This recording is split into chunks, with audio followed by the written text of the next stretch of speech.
Bem, estamos de volta aqui com o nosso bate-papo com o Rubinho Barrichello. Ele tem muita coisa boa para contar. Então, vamos lá, Rubinho.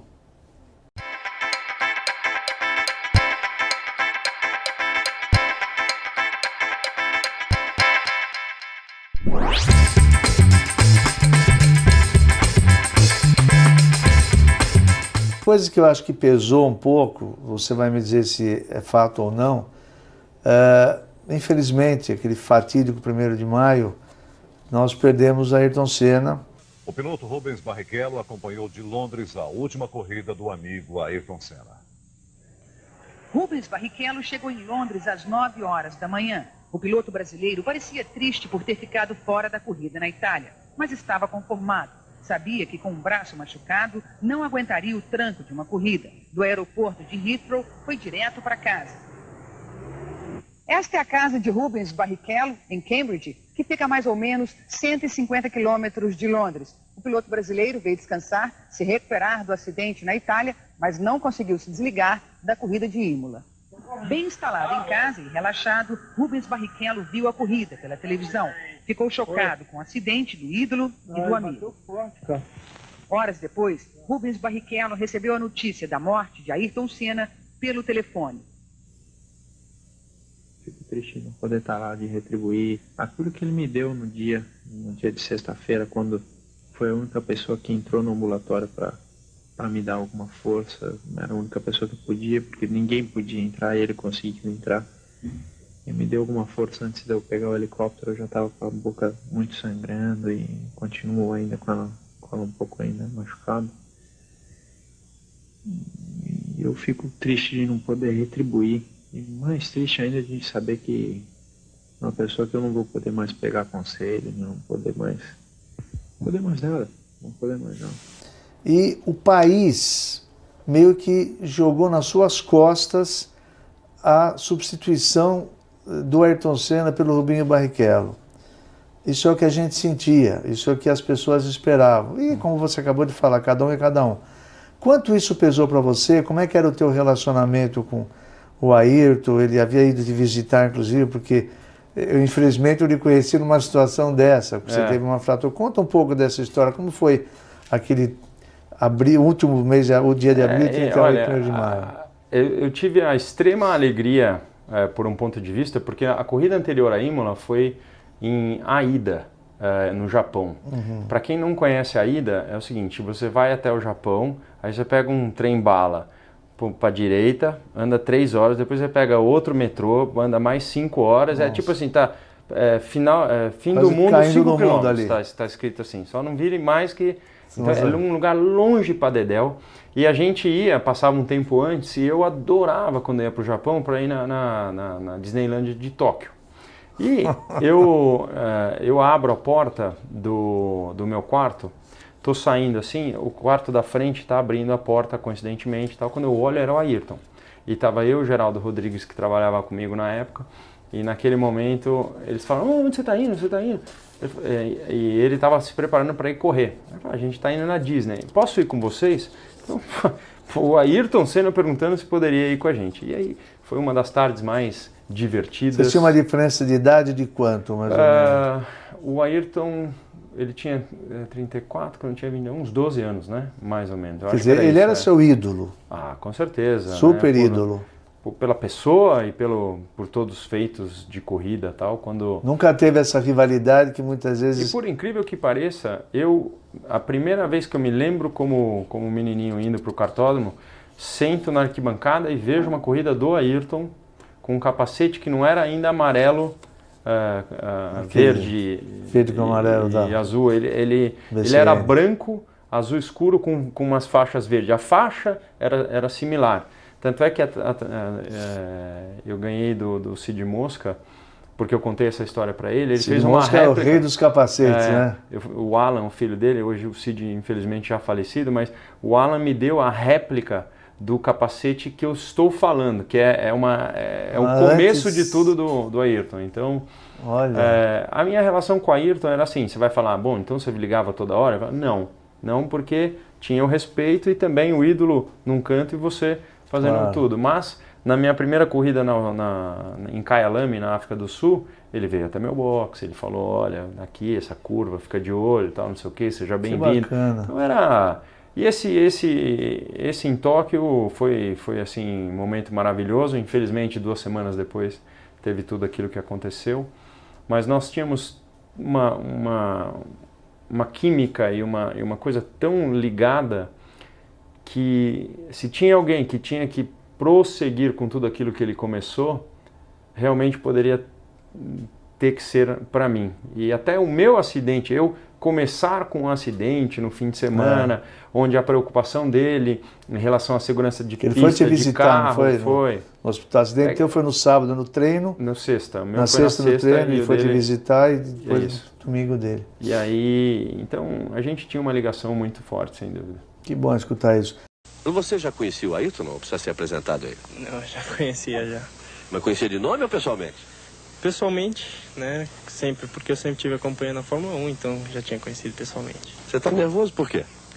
Não, quando a gente fica perto de uma personalidade assim, sempre a gente fica emocionado. Ayrton, você volta no tempo quando vê o Rubinho com essas vitórias, crescendo, virando já uma expressão internacional? Você volta no tempo?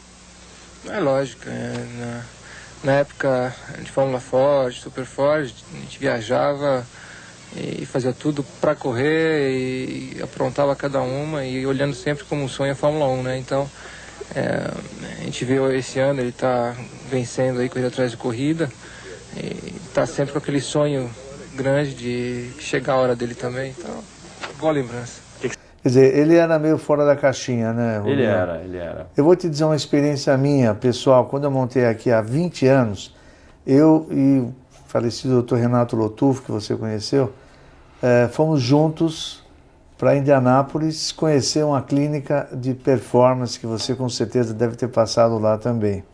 Os pilotos iam lá fazer testes.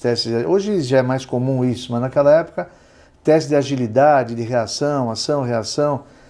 E tem um teste lá cujo número ideal, a soma ideal de tudo que você fizesse tinha que ser 0.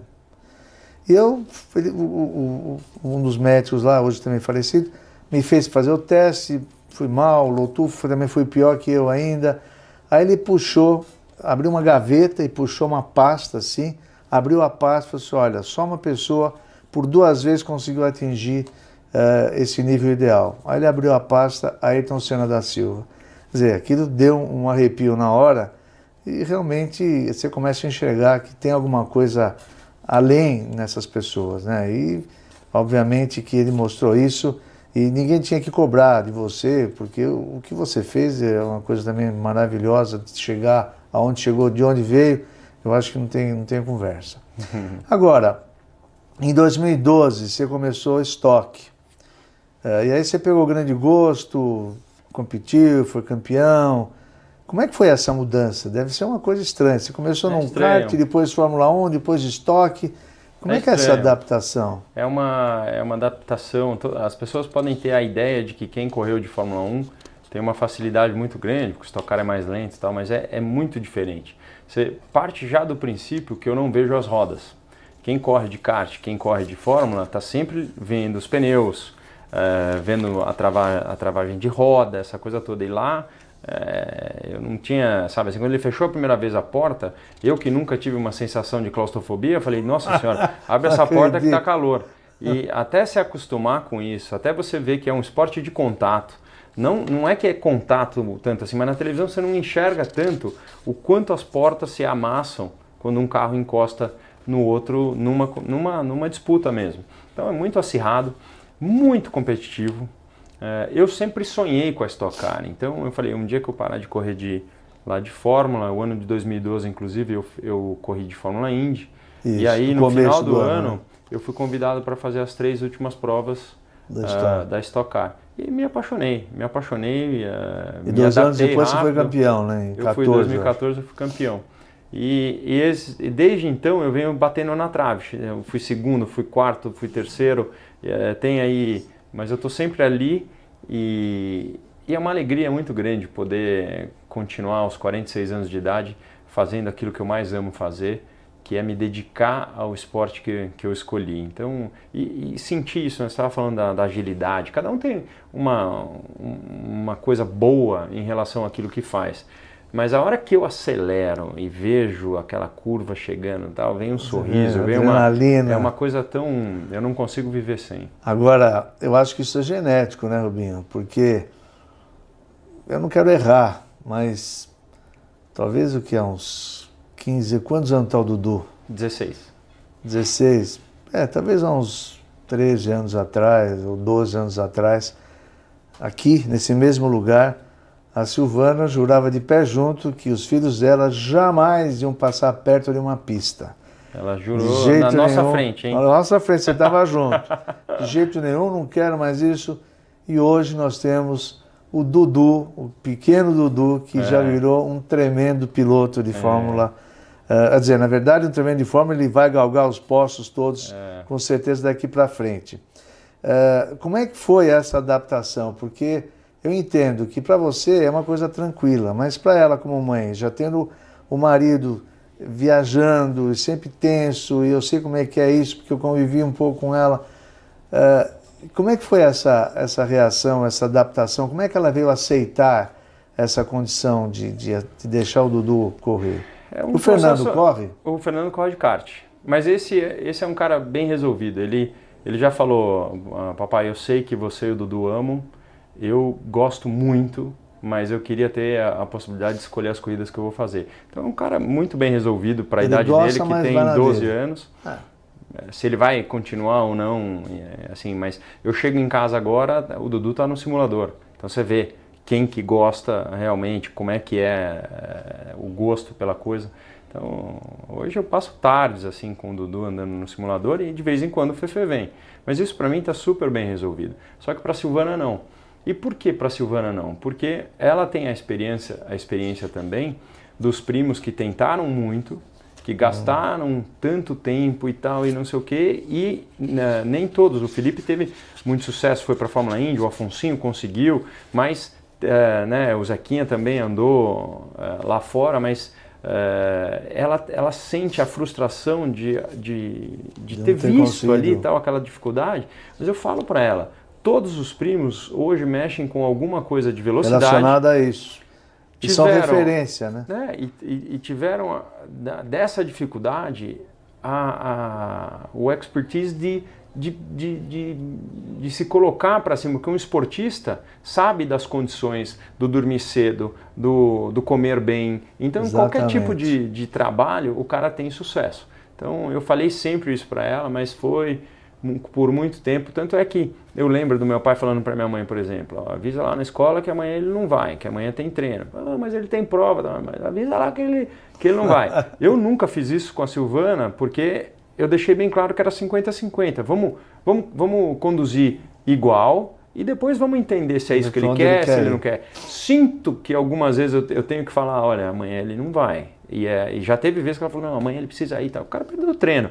Mas hoje, assim, ela vê que a felicidade dele é tão grande fazendo isso, que tudo que eu quero é uma pessoa dedicada e determinada.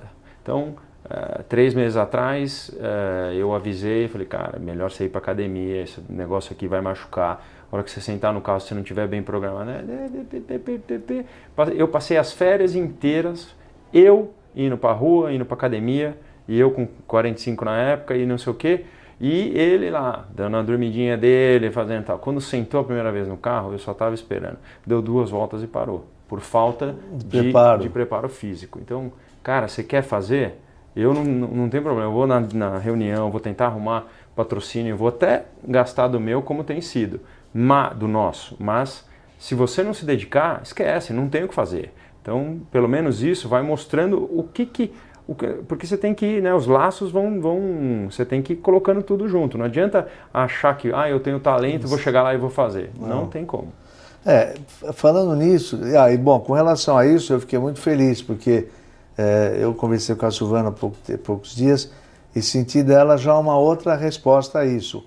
Ela feliz no aspecto de que, bom, eu cedi, mas cedi e vi meu filho mais contente, mais feliz. Então isso foi para ela um prêmio, ela está paga em relação a essa coisa. Então isso é muito bom.